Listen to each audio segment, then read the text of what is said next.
നമ്മളിപ്പോൾ കാണുന്ന ദൃശ്യങ്ങൾ കെ സുധാകരന്റെ വസതിയിൽ നിന്നുള്ള ദൃശ്യങ്ങളാണ്. കണ്ണൂർ നിയോജക മണ്ഡലത്തിലെ UDF സ്ഥാനാർത്ഥി ടി.ഒ. മോഹനൻ കെ സുധാകരനിൽ നിന്ന് ആശീർവാദം വാങ്ങി തെരഞ്ഞെടുപ്പ് പ്രചാരണത്തിലേക്ക് ഇറങ്ങാൻ വേണ്ടി കാത്തു നിൽക്കുകയാണ്. കെ സുധാകരൻ ഇടഞ്ഞു നിന്ന കാലം കഴിഞ്ഞു. അദ്ദേഹം കണ്ണൂരിലെ സ്ഥാനാർത്ഥിക്ക് വേണ്ടി പ്രചാരണ രംഗത്തേക്ക് ഇറങ്ങാൻ പോകുന്നു എന്നുള്ള വിവരങ്ങളൊക്കെ പുറത്തു വന്നു കഴിഞ്ഞു. ഈ പശ്ചാത്തലത്തിലാണ് ടി.ഒ. മോഹനൻ നേരത്തെ പറഞ്ഞതുപോലെ ആശങ്കകളൊക്കെ ഒഴിഞ്ഞിരിക്കുന്നു. ഇനി കെ സുധാകരന്റെ ആശീർവാദം വാങ്ങി തെരഞ്ഞെടുപ്പ് പ്രചാരണം തുടങ്ങും എന്നതാണ്. ഏറ്റവും അധികം അഭ്യൂഹങ്ങൾ പരന്ന് ഏറ്റവും അധികം ആകാംക്ഷ നിറഞ്ഞ കേരളത്തിലെ ഒരു നിയോജക മണ്ഡലമായി കണ്ണൂർ മാറിയിരുന്നു. ആ സീറ്റിൽ അവകാശവാദം ഉന്നയിച്ചുകൊണ്ട് കെ സുധാകരൻ ഹൈക്കമാൻഡുമായി ഇടഞ്ഞു നിന്ന സാഹചര്യമായിരുന്നു അത് സൃഷ്ടിച്ചത്. പക്ഷേ കെ സുധാകരൻ പാർട്ടിയുടെ തീരുമാനത്തിന് വഴങ്ങിയിരിക്കുന്നു. MP-മാർ നിയമസഭയിലേക്ക് മത്സരിക്കേണ്ടതില്ല ഇക്കുറി എന്ന ഹൈക്കമാൻഡ് തീരുമാനത്തിന് വഴങ്ങേണ്ടി വന്നിരിക്കുന്നു കെ സുധാകരൻ. അദ്ദേഹം സ്വതന്ത്രനായി മത്സരിക്കും, അല്ലെങ്കിൽ BJP നേതൃത്വവുമായി ചർച്ച നടക്കുന്നു, കെ സുധാകരൻ കോൺഗ്രസ് വിടാൻ പോകുന്നു എന്ന് തുടങ്ങി അഭ്യൂഹങ്ങൾ പലത് പരന്നു ഇന്നലെ. പക്ഷേ ആ അഭ്യൂഹങ്ങൾക്കൊക്കെ വിരാമം ഇട്ടുകൊണ്ട് കെ സുധാകരൻ താൻ പാർട്ടിയിൽ തന്നെ ഉറച്ചു നിൽക്കുമെന്നും UDF സ്ഥാനാർത്ഥിക്ക് വേണ്ടി പ്രചാരണ രംഗത്തിറങ്ങും എന്ന വിവരം കഴിഞ്ഞ ദിവസം ഡൽഹിയിൽ മാധ്യമങ്ങൾ അറിയിക്കുകയായിരുന്നു. അതിനുശേഷം വീണ്ടും നാടകീയമായ നിമിഷങ്ങൾ കടന്നുപോയി. ഇപ്പോൾ കണ്ണൂർ നിയോജക മണ്ഡലത്തിൽ UDF സ്ഥാനാർത്ഥി ടി.ഒ. മോഹനൻ, മുൻ മേയർ, ഇപ്പോൾ കെ സുധാകരനെ കണ്ട് ആശീർവാദം വാങ്ങി തെരഞ്ഞെടുപ്പ് പ്രചാരണം തുടങ്ങാൻ വേണ്ടി എത്തിയിരിക്കുകയാണ്. അദ്ദേഹവും കെ സുധാകരനും ഒരുമിച്ചിരിക്കുന്ന ദൃശ്യങ്ങൾ നമുക്കിപ്പോൾ കാണാൻ കഴിയും. പാർട്ടിയുടെ തീരുമാനത്തിന് ആത്യന്തികമായി വഴങ്ങുന്ന ഒരു അച്ചടക്കമുള്ള നേതാവാണ് താൻ എന്ന് കെ സുധാകരൻ കാണിക്കുകയാണ്. അതേസമയം തന്നെ കെ സുധാകരൻ ഇനി മറ്റേതെങ്കിലും തരത്തിലുള്ള നീക്കങ്ങൾക്ക് മുതിരുമോ എന്ന കാര്യത്തിൽ ഉള്ള സംശയങ്ങളൊക്കെ നേരത്തെ ഉണ്ടായിരുന്നു. അതൊക്കെ ദൂരീകരിക്കും വിധമാണ് ഇപ്പോൾ കണ്ണൂർ നിയോജക മണ്ഡലത്തിലെ UDF സ്ഥാനാർത്ഥി ടി.ഒ. മോഹനനൊപ്പം കെ സുധാകരൻ നമ്മൾ കാണുന്നത്. ആ ദൃശ്യങ്ങൾ നമുക്കിപ്പോൾ കാണാൻ കഴിയുന്നുണ്ട്.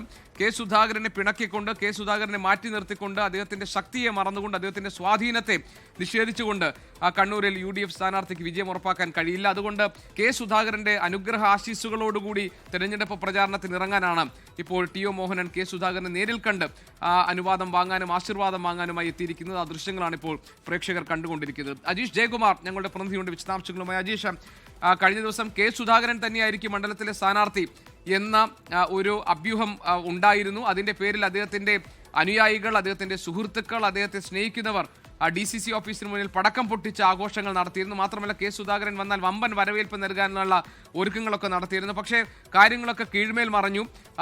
ഹൈക്കമാൻഡ് ഒരു തരത്തിലുള്ള വിട്ടുവീഴ്ചയ്ക്കും തയ്യാറായില്ല. കെ സുധാകരന് സീറ്റ് കിട്ടിയില്ല. പക്ഷേ കെ സുധാകരൻ പാർട്ടി തീരുമാനത്തോട് ചേർന്ന് നിൽക്കാൻ ഉള്ള പ്രഖ്യാപനം ചേർന്ന് നിൽക്കുമെന്ന് പ്രഖ്യാപിച്ചിരിക്കുന്നു. ഇപ്പോൾ ടി.ഒ. മോഹനൻ നേരിട്ടെത്തി ആശീർവാദം വാങ്ങി തെരഞ്ഞെടുപ്പ് പ്രചാരണം തുടങ്ങാൻ എത്തിയിരിക്കുകയാണ്. എന്താണ് അവിടെ നിന്നുള്ള ദൃശ്യങ്ങൾ, എന്താണ് അവിടെ നിന്നുള്ള വിവരങ്ങൾ? നേതാക്കൾ ഇപ്പോൾ പ്രതികരിക്കുമല്ലോ. ഇപ്പോൾ രണ്ടുപേരും അകത്ത് കൂടിക്കാഴ്ച നടത്തുകയാണ്. ടി.ഒ. മോഹനെ കണ്ണൂർ മണ്ഡലത്തിലെ UDF സ്ഥാനാർത്ഥിയെ ഷോൾ അണിയിച്ചാണ് കെ സുധാകരൻ സ്വീകരിച്ചത്. അതിനുശേഷം മാധ്യമങ്ങളോട് അദ്ദേഹം മാധ്യമങ്ങൾ കേൾക്കെ അദ്ദേഹം ടി.ഒ. മോഹനോട് പറഞ്ഞത് താൻ വാക്ക് പാലിച്ചു എന്നുള്ള ഒരു കാര്യമാണ് അദ്ദേഹം എടുത്തു പറഞ്ഞത്. താൻ തന്റെ വാക്കു പാലിച്ചു. എന്തുദ്ദേശിച്ചാണ് അദ്ദേഹം അങ്ങനെ പറഞ്ഞു എന്നുള്ളത് വ്യക്തമല്ല.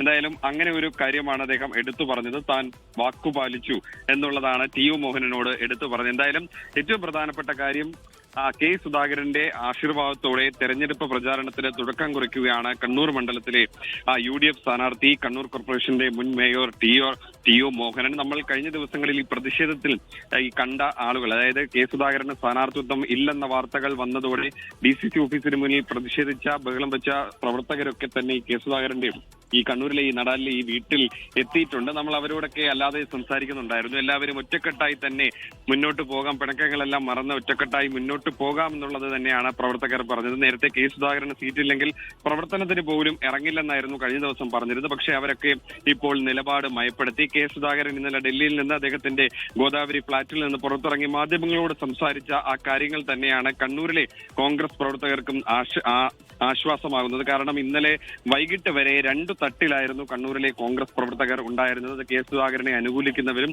കെ സുധാകരനെ എതിർക്കുന്നവരും തമ്മിലുള്ള അഭിപ്രായ വ്യത്യാസങ്ങളായിരുന്നു ഇന്നലെ വൈകിട്ട് വരെ ഉണ്ടായിരുന്നു. പക്ഷേ കെ സുധാകരൻ ആ പാർട്ടി തീരുമാനിക്കുന്ന സ്ഥാനാർത്ഥിക്ക് ഒപ്പം നിൽക്കും, അവരുടെ പിന്തുണയ്ക്കും, അവർക്ക് വേണ്ടി പ്രചാരണത്തിനിറങ്ങുമെന്ന് കൂടി പറഞ്ഞതോടെ ആ പാർട്ടി പ്രവർത്തകർക്കും നേതാക്കൾക്കും ഒക്കെ വലിയ ആശ്വാസമാണ് ഉണ്ടായത്. കാരണം വലിയ അനിശ്ചിതത്വം തന്നെ ഈ സ്ഥാനാർത്ഥിത്വവുമായി ബന്ധപ്പെട്ട കാര്യങ്ങളിൽ ഉണ്ടായിരുന്നു. എന്തായാലും ടി.ഒ. മോഹനൻ രാവിലെ മുതൽ പ്രചാരണം തുടങ്ങിയിരുന്നപ്പോൾ കെ സുധാകരനെ തന്റെ കണ്ണൂരിലെ പ്രിയപ്പെട്ട നേതാവിനെ കാണാൻ ഇവിടെ എത്തിയിട്ടുണ്ടായിരുന്നു. നേരത്തെ പറഞ്ഞതുപോലെ കണ്ണൂർ കോർപ്പറേഷൻ മേയർ ആയിരുന്ന സമയത്ത് ഇരുവരും തമ്മിൽ ചില അഭിപ്രായ വ്യത്യാസങ്ങൾ ഉണ്ടായിരുന്നു. അതിനുശേഷം ഇരുവരും തമ്മിൽ ചില അകൽച്ചയുണ്ടായിരുന്നു. പക്ഷെ അതൊക്കെ മറന്നുകൊണ്ട് ഇപ്പോൾ ഒറ്റക്കെട്ടായി പ്രവർത്തിച്ച് കണ്ണൂരിൽ വിജയം നേടാൻ വേണ്ടി പ്രവർത്തിക്കാൻ വേണ്ടി ഇറങ്ങുകയാണ്. അതിനു വേണ്ടിയിട്ടാണ് തന്റെ പ്രിയപ്പെട്ട നേതാവിനെ കാണാൻ ടി.ഒ. മോഹനൻ എത്തിയത്. അദ്ദേഹത്തിന്റെ ആശീർവാദത്തോടെ പ്രചരണം തുടങ്ങാനാണ് തീരുമാനം. നേരത്തെ സൂചിപ്പിച്ചതുപോലെ തന്നെ ജി കെ ഈ കണ്ണൂർ മണ്ഡലത്തിൽ മുമ്പ് 96, 2001, 2006 UDF അധികാരത്തിൽ ജയിച്ച കയറി വന്ന മണ്ഡലമാണ്. 96-ലും 2001-ലും 2006-ലും ഒക്കെ കെ സുധാകരനായിരുന്നു ഇവിടുന്ന് ജയിച്ചു വന്ന MLA. അതിനുശേഷം കഴിഞ്ഞ 10 വർഷമായിട്ട് LDF ആണ് ഇവിടുന്ന് ജയിച്ചു കയറുന്നത്. അതും ചെറിയ ഭൂരിപക്ഷത്തിനാണ് കടന്നപ്പള്ളി രാമചന്ദ്രൻ ജയിക്കുന്നത്. ആ കാലഘട്ടത്തിലൊക്കെ ഈ കാലുവാരി എന്നുള്ള ചില ആരോപണങ്ങളൊക്കെ സതീശൻ പാച്ചേനിയെ കാലുവാരി തോൽപ്പിച്ചു എന്നുള്ള ചില ആരോപണങ്ങളൊക്കെ നേരിടുന്നുണ്ട്. സ്വാഭാവികമായിട്ടും കെ സുധാകരന്റെ പിന്തുണയില്ലാതെ അദ്ദേഹത്തിന്റെ സ്വാധീനം അറിഞ്ഞുകൊണ്ട് അദ്ദേഹത്തെ പിണക്കിക്കൊണ്ട് ഒരിക്കലും ടി.ഒ. മോഹൻ ഇവിടെ ജയിച്ചു കയറുക അസാധ്യമാണ്. അതുകൊണ്ടാണ് അദ്ദേഹത്തെ കൂടി നിർത്തിക്കൊണ്ട് എല്ലാവരും ഒറ്റക്കെട്ടായി കണ്ണൂരിൽ വിജയം സുനിശ്ചിതമാക്കാൻ ഇറങ്ങുന്നത്. എന്തായാലും കെ സുധാകരൻ സ്നേഹവായ്പോടെയാണ് ടി.ഒ. മോഹനെ സ്വീകരിച്ചത്. അദ്ദേഹത്തെ ഷോള് അണിയിച്ച് സ്വീകരിച്ചു. അതിനുശേഷം താൻ തന്റെ വാക്കു പാലിച്ചു എന്നുള്ള ഒരു കാര്യമാണ് ടി.ഒ. മോഹനോട് പറഞ്ഞത്. അവരുടെ കൂടിക്കാഴ്ച നടക്കുകയാണ്. കൂടിക്കാഴ്ചയ്ക്ക് ശേഷം പുറത്തിറങ്ങി മാധ്യമങ്ങളോട് ഇരുവരും സംസാരിക്കും എന്നുള്ളതാണ് നമ്മൾ പ്രതീക്ഷിക്കുന്നത്. ടി.ഒ. മോഹനൻ കഴിഞ്ഞ ദിവസങ്ങളിലൊക്കെ തന്നെ പറഞ്ഞതുപോലെ കെ സുധാകരൻ തന്റെ നേതാവാണ്, അദ്ദേഹത്തെ കാണും, അദ്ദേഹത്തെ കണ്ടുകൊണ്ടായിരിക്കും പ്രചരണം തുടങ്ങുമെന്ന് ഇന്നലെ സ്ഥാനാർത്ഥിത്വം ഉറപ്പിച്ച സമയത്ത് തന്നെ അദ്ദേഹം വ്യക്തമാക്കിയത്. അതിനുശേഷം ഇന്ന് രാവിലെ പ്രചരണം തുടങ്ങിയപ്പോഴും അദ്ദേഹം കെ സുധാകരന്റെ വീട്ടിൽ എത്തുമെന്ന് പറഞ്ഞിരുന്നു. എന്തായാലും ഇപ്പോൾ കൂടിക്കാഴ്ച നടക്കുകയാണ്. ടി.ഒ. മോഹനൻ കെ സുധാകരനെ കാണുന്നു. അദ്ദേഹത്തിന്റെ ആശീർവാദത്തോടെ തെരഞ്ഞെടുപ്പ് പ്രചരണത്തിൽ സജീവമാകാനാണ് തീരുമാനം. എല്ലാവരും ഒറ്റക്കെട്ടായി നാളെ വലിയ റോഡ് ഷോ ഒക്കെ പ്ലാൻ ചെയ്യുന്നുണ്ട്. എന്തായാലും കണ്ണൂർ മണ്ഡലത്തിൽ തിരിച്ചുപിടിക്കാൻ ഒറ്റക്കെട്ടായി ടീം UDF ആയി ഇറങ്ങും എന്നുള്ള ഒരു ആത്മവിശ്വാസമാണ് ടി.ഒ. മോഹനൻ ക്യാമ്പ് വെച്ച് പുലർത്തുന്നത്. അതിനു വേണ്ടിയിട്ടാണ് കെ സുധാകരനെ കാണാൻ ഇപ്പോൾ അദ്ദേഹത്തിന്റെ നടാലിലെ വീട്ടിലെത്തുന്നത്. എന്തായാലും ഏറ്റവും അവസാന നിമിഷം വരെ സ്ഥാനാർത്ഥിത്വം ആഗ്രഹിച്ച കെ സുധാകരൻ ഇപ്പോൾ ടി.ഒ. മോഹനൻ മാധ്യമങ്ങളെ കാണുന്നുണ്ട്. അദ്ദേഹത്തിന്റെ പ്രതികരണത്തിലേക്ക് പോകാം. ജി കെ, ലോകത്തെവിടെയായാലും ഏത് സമയത്തും 24 വാർത്തകളും ഓഗ്മെന്റഡ് റിയാലിറ്റി പാക്കേജുകളും എക്സ്പ്ലെയിനറുകളും വിശദമായി കാണാൻ ഞങ്ങളുടെ യൂട്യൂബ് ചാനൽ നിങ്ങൾക്ക് സബ്സ്ക്രൈബ് ചെയ്യാം.